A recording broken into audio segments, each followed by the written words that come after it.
Well, welcome to this tutorial. We're going to learn how to use the controllers here. So if you stand close to me, maybe looking over my shoulder, either you're going to be over here or over this shoulder.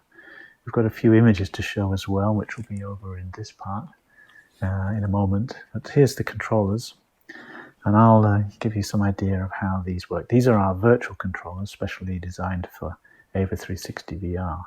But you're going to have to use the physical controllers, and I'm using the Vive Pro controllers here, but there's a number of controllers for different VR hardware you can use. And basically you've got these dials, and you have buttons at the top and bottom of my controller, and you have also a grip. You can see it moving here, and you also have a trigger. You can see the triggers moving here on the model.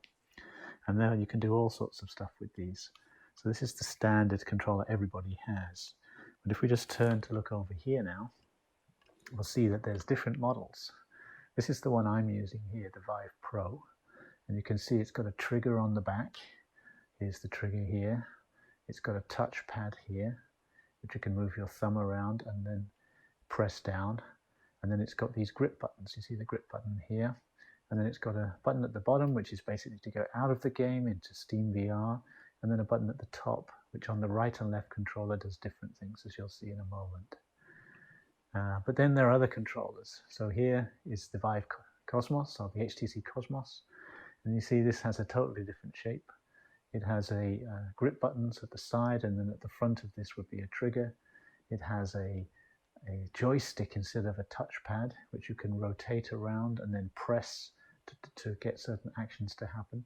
And then it's got these A, B buttons that are similar to this A and B button here on the Vive Pro. And down here we have the Reverb G1, which you see has a touchpad and a joystick. So you can use either of those. And then it has the buttons here, it has a grip at the side and a trigger at the front. You can see there's the trigger there, the other way around. Here we see the Oculus Rift S, which has grips and triggers. It has a joystick which you can rotate and then press to the left or right or up or down, and you click it, then that will press something, something will happen. Then you have an A-B button. And here you see the Valve Index controllers that are grip sensitive, but AVA360VR doesn't use that.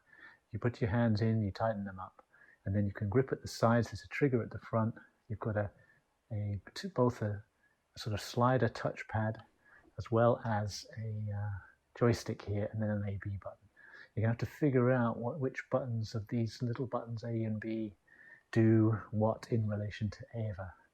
On the Vive Pro, it's always this top button here. The bottom button is to get out of any game, to load up Steam VR interface. Look, you'll have to figure that out. On each one of these controllers, it might be a different button. You see there's 3 buttons here, 3 here, 3 here, and 3 here. 1, 2, 3, 2 here, sorry. So you need to figure out which one does what by experimenting. So those are the different types of controllers. We support all of these models. And then if I come back around to here, you see here's the controllers. Then if I put my thumb on the right controller, and there's 2 different controllers. The right one here is about playback. So you see it's orange. If I move my thumb around on the joystick or the thumb pad, then I can select one of the little quadrants, and then I can press play or fast forward, rewind, or if I press quickly, it'll step 1 frame forward or 1 frame back. So that's nice and neat for that controller. On here we have all of the sort of tools and functions on the left controller. And if I put my thumb on, you'll see it spins up import, slide presenter, draw, comic creator, etc. And if I rotate round the 5 quadrants, then you'll see I get many different functions. If I let go, then it disappears.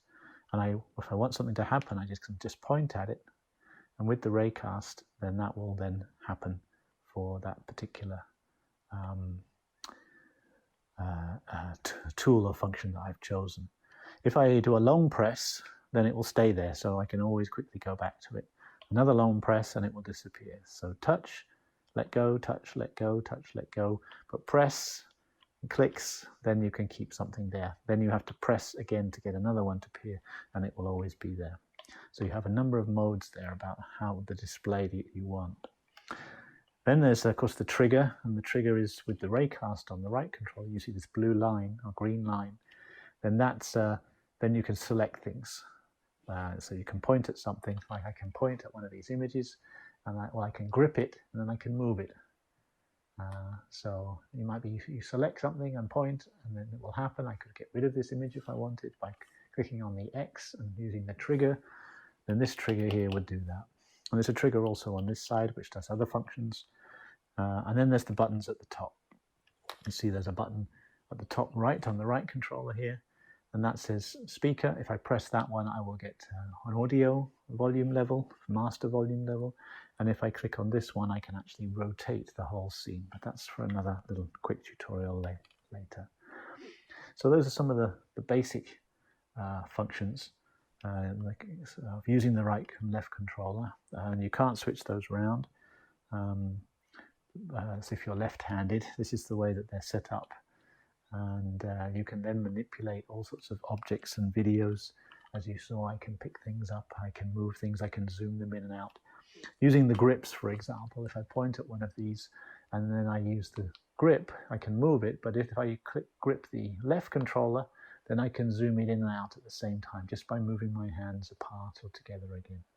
So you have a very quick way of moving and zooming things. I can move it up here, I can zoom it a little bit, move it back. So those are some of the main functions of these controllers. You just have to get used to your own controllers that you're using, and then you'll be able to manipulate the scene very clearly. I'm going to stop there. You might want to take up another tutorial about how to use the windows and how to use the timeline and playback. Those are good things to follow on from understanding the controllers, how to manipulate a video, as well as how to manipulate different types of windows.